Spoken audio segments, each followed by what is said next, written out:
Com पर है, इसलिए तमाम चीज़ें निकाल रहे हैं। मिकी आर्थर ने कल प्रेजर में अपनी कह दिया कि उनका इन्होंने टीम से डिस्कस ही नहीं किया, ये उन्होंने कहा, मैंने नहीं कहा। तो इससे पता चलता है कि आपका किस तरीके से का विजन है, क्या आपकी स्ट्रेटजीज हैं, ये सारी चीज़ें। अब देखें, ये सिर्फ मैच जीतना नहीं है, आपको मैच टारगेट के साथ जीतना है। जो आपका एक हदफ है कि कम से कम अगर हम अल्लाह करे सारे मैचेस जीते तो नेट रन रेट में ना मारे जाए, जो हम 2019 में मारे गए थे। तो मुझे तो ऐसा लगता है जब उन्होंने अगर स्ट्रेटजी सोची नहीं, और फिर जिस तरीके से आपने बताया कि 35 ओवर आपको मैक्सिमम 35 ओवर के अंदर अंदर करना है, तो फिर कामरान मुकम्मल वाली बात कि एक तो उनको ज़्यादा ओवर ना खेलने दें, जब ज़्यादा ओवर नहीं खेलने देंगे तो टोटल जो है छोटा होगा, तभी ये पॉसिबल है। अगर वो इस तरीके से, जिस तरीके से वो देखें बहुत मोहतात बारी ले रहे हैं, अगर उन्होंने पूरे ओवर खेल लिए तो यकीनी तौर पे 250 के करीब तो रन बन ही जाएंगे। 250 से ऊपर फिर जो है ना वो खेलने पे तो फिर तो मुश्किल होगा। शाहिद साहब बाद में आप थोड़ा मुस्कुरा रहे हैं, शाहिद साहब मुस्कुरा रहे हैं, शाहिद साहब के पास कोई प्लान है पाकिस्तान के लिए, क्या कहेंगे शाहिद भाई? नहीं, मैं शोएब की बात को जरा सा थोड़ा सा बेहतर करूंगा। मिकी आर्थर ने ये नहीं कहा था कि हमने नहीं कुछ किया, उसने कहा था मेरी जेब में सारी कैलकुलेशन रखी होंगी और मैं मैच के बाद जब हमारी परमुटेशन आएंगी तो फिर मैं अपने प्लेयरों को बताऊंगा। पहले से बताना तो जाहिर है ना मुश्किल है ना। अब हमें क्या पता कि न्यूजीलैंड 160 रन बनाएगा या 260 रन बनाएगा या 320 रन बनाएगा। एक दफा जब आपके पास टारगेट आ जाएगा फिर वो परमुटेशन बताएंगे कि जी हमें इतने ओवर में ये चेस करना है ताकि हम न्यूजीलैंड के नेट रन रेट से आगे निकल जाएं। खुले माइंड से खेलें। अगर ये सोचेंगे कि जी नेट रन रेट, एक दफा जब न्यूजीलैंड बैटिंग कर लेगा फिर उनको पता चलेगा और उस वक्त आप अपने हिसाब से उसी वक्त अपने स्ट्रेटेजी बनाएंगे। आप पहले से ये नहीं सोच सकते कि हम 8 रन से या 10 रन से जाएंगे। लेकिन शाहिद साहब अब तो सामने आ गई है ना, अब तो सामने आ गया। अब एक सेकंड, अब तो सामने आ गया, अब पता चल गया। अगर आप उनकी बैटिंग का इंतजार करेंगे और उन्होंने बना दिए 300 और आपको करने पड़ेंगे 35 ओवर में, तो वो तो मुश्किल हो जाएगी ना।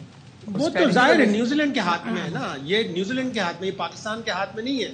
पाकिस्तान के हाथ में सिर्फ ये है कि अच्छी बॉलिंग कराएं और कम से कम रन्स पर रोकें। पहले से जैसे ही इनिंग्स खत्म होगी परमुटेशन आएंगी, वो स्टैटिशियन से भी पूछेंगे, वो अपने पास उनके पास भी स्टैटिशियन है, वो पूछेंगे, फिर उस वक्त बताएंगे कि जी हमें इतने रन रेट से जाना है, इतने ओवर में अपनी विकेटें हाथ में रखें और इतने ओवर में हमें चेस करके बाहर आना है। जाहिर है वो बताएंगे, बैट्समैन अपनी कोशिश करेंगे, न्यूजीलैंड उसको बचाने की कोशिश करेगा, उनके पास भी कैलकुलेशन होगी। तो ये एक जंग होगी कि अब नेट रन रेट के लिए दोनों टीमें तगोदो करेंगी कि हमसे आगे ना निकले। पाकिस्तान चाहेगा कि हम आगे निकलें। शायद बहुत शुक्रिया आपका कि आपने बेहतर चीज़ों को किया, लेकिन मेरी जो पॉइंट था, मेरा पॉइंट ये था कि ये टीम जो स्ट्रेटजीज होती हैं टीम मीटिंग में डिस्कस होती हैं, कोई नई बात नहीं है, होनी भी चाहिए थी। ये तो टॉस आप जीत गए तो वो बारी ले रहे हैं ना, अगर बारी ना ले रहे होते मेरी तो जान मुझे बोलने तो दे, तमाम चीजें कि देखो हमें नेट रन रेट करने के लिए अगर हमें चेज मिलेगा तो हमें तेज खेलना है, वो परमुटेशन। चले वो ज्यादा लंबी बात हो जाएगी, वरना मैं एक सवाल करना चाहता हूँ। शाहिद भाई आप उस प्रेस कॉन्फ्रेंस में थे जो मिक्की ने ये बात बोली?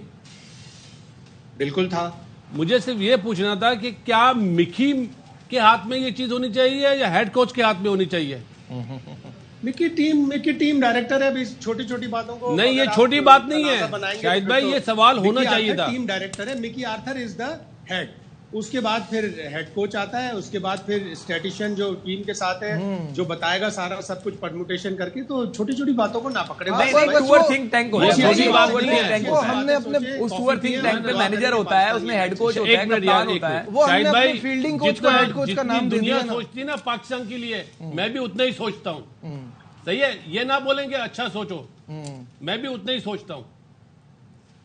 जज़ाकल्लाह, बहुत शुक्रिया। अल्लाह मियां आपको खूब नवाजे और आपको बेहतरीन सेहत दे। आमीन।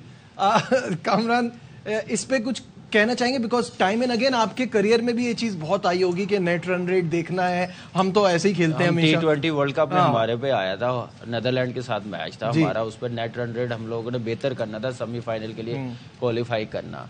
तो ऐसे गेम प्लान होते हैं और उस वक्त तो ओपनली सब कुछ चल रहा था, बात भी होती थी और मीडिया पे भी बात होती थी कि हमारा कप्तान यूनुस भाई भी कर रहे होते थे और टीम मीटिंग में भी कर रहे होते थे। तो इसमें कोई ऐसी बात नहीं है, न्यूजीलैंड भी वर्क करके आई है, कोई छुप नहीं सकती ये बात, मसला ही। मैं शादाब पे थोड़ी सी बात करना चाहूँगा। देखिए, शादाब को शायद इसलिए रिप्लेसमेंट ना ली हो कि अल्लाह करे पाकिस्तान टीम क्वालिफाई कर जाए सेमीफाइनल के लिए, उस मैच में अवेलेबल हो सके, तो शायद इसलिए रिप्लेसमेंट नहीं लेते, तो शायद पूरे टूर्नामेंट से आउट हो जाते। ये भी एक चांस लिया, मैं भी शायद भाई पूछ के बताएं तो ज़्यादा क्लैरिटी आ जाएगी। हम लोगों के पास भी